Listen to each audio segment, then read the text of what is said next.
Hey, first of all, I'd like to thank you for getting ready to watch an episode of The Best Coach.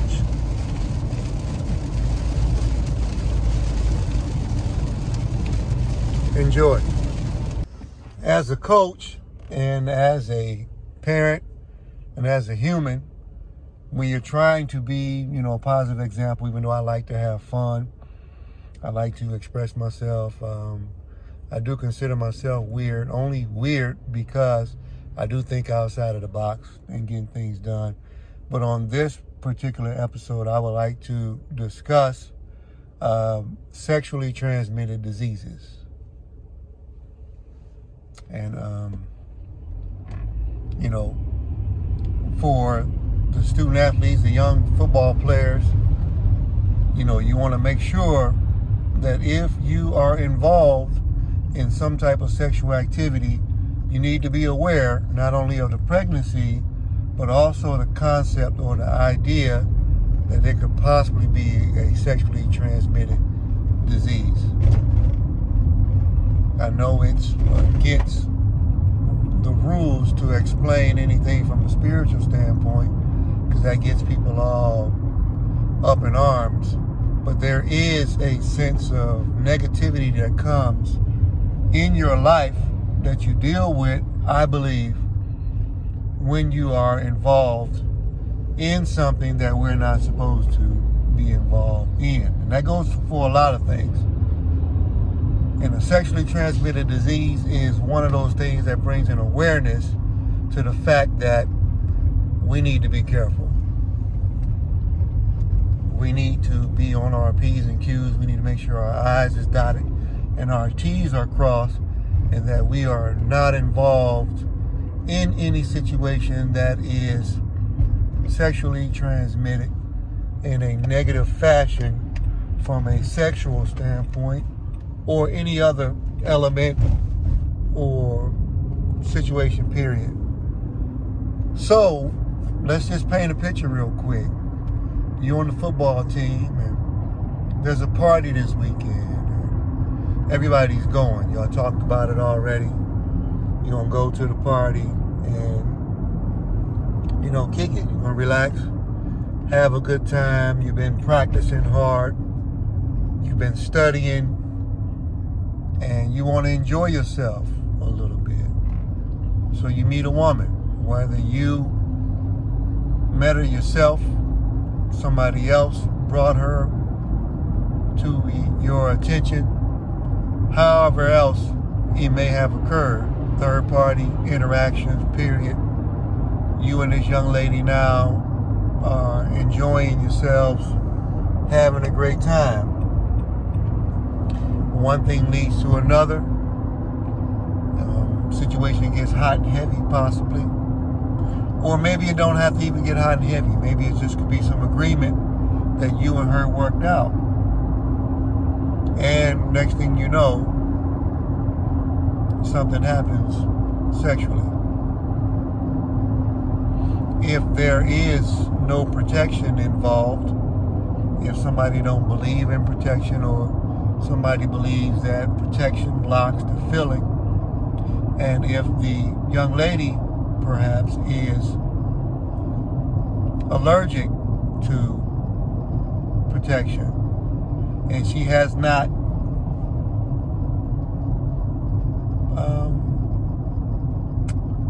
I don't know how you say it in terms of she's not in favor of it. So now you have sex with her and you don't have any protection. You may not know her that well. She may not know you that well, to make it equal. But it sounds like a fun idea. And if she or you are secretly carrying some sexually transmitted disease that might be dormant in your system, neither one of y'all may know at that particular time who had it first. But what could happen if both of y'all go to the doctor, whether it's the next day, a month or two, if somebody starts to feel ill or experiencing some type of burning sensation, and you go and get checked out and you find out somebody has either transmitted to you a sexually transmitted disease, or you have been a carrier of a sexually transmitted disease, it can be embarrassing standing in front of that doctor, especially if you're with your parent, if you're with your mother or something like that, and you hear this news. It might be a problem. So you want to be careful in a sexual environment because of sexually transmitted diseases. It's never cute or fun when the light is shined on it and there's a pregnancy or sexually transmitted disease. You experience a one-night stand and you don't really have the information of the other person. They don't have yours, and you just don't know. So I just wanted to do that part. So it's a lot to coaching. So somebody shows up into my office or show up to talk to me, and they might say, hey coach, I may have something. Everything doesn't feel right inside of my body.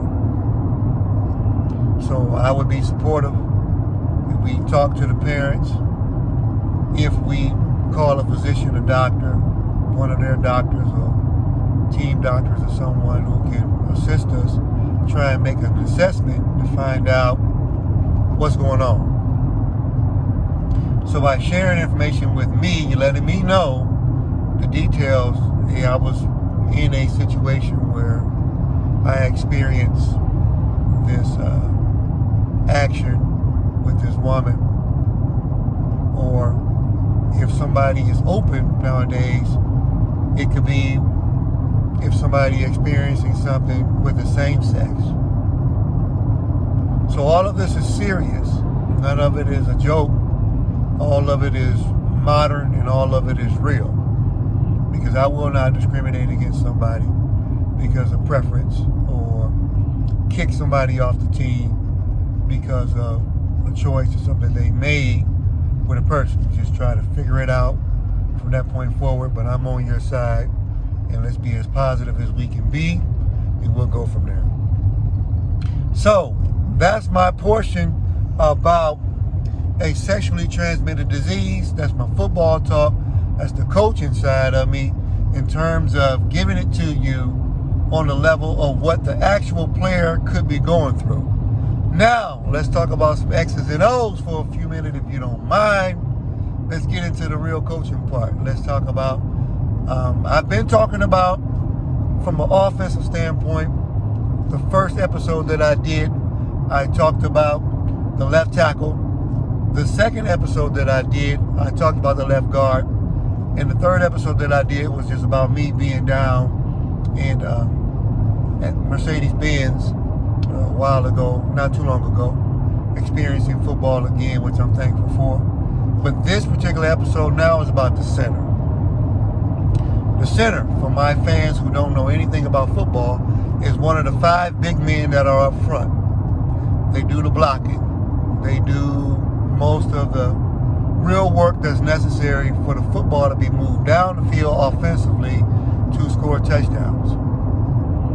The center is the person in the middle, the one that snaps the football back to the quarterback. This guy his value is off the charts. It's off the charts. If you don't have a good center, your chances of being productive on offense have just decreased probably over 75%. And it could be almost 100% simply because this guy is responsible for snapping the football to the quarterback. A lot of times this guy points out blocking assignments. If nobody is over top of him, there's no nose tackle, and there's a 3-tech or on both sides, a defensive tackle on both ends, and his face is clear, is what I'm going to call it.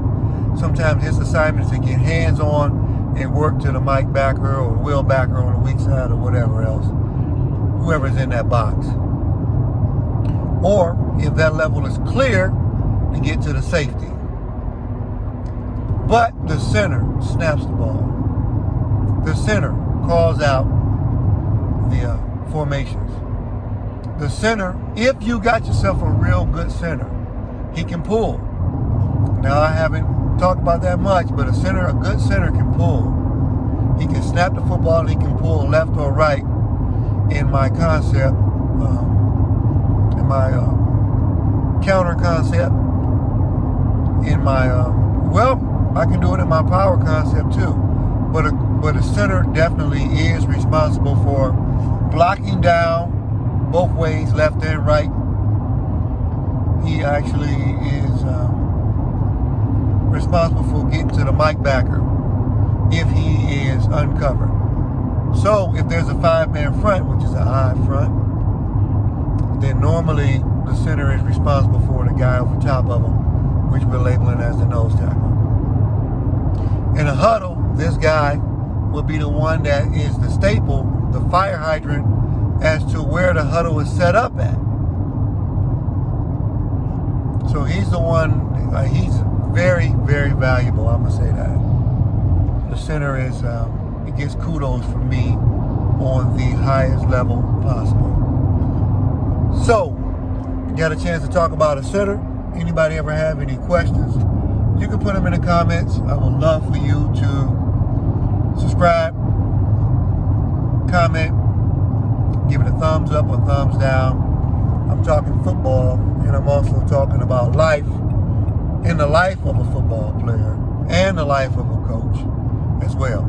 So thank you for this particular episode. This is episode number 4 of The Best Coach, Season 1. I love y'all. Big shot to Shout of Maurice, man, my brother, man. You know what I'm saying?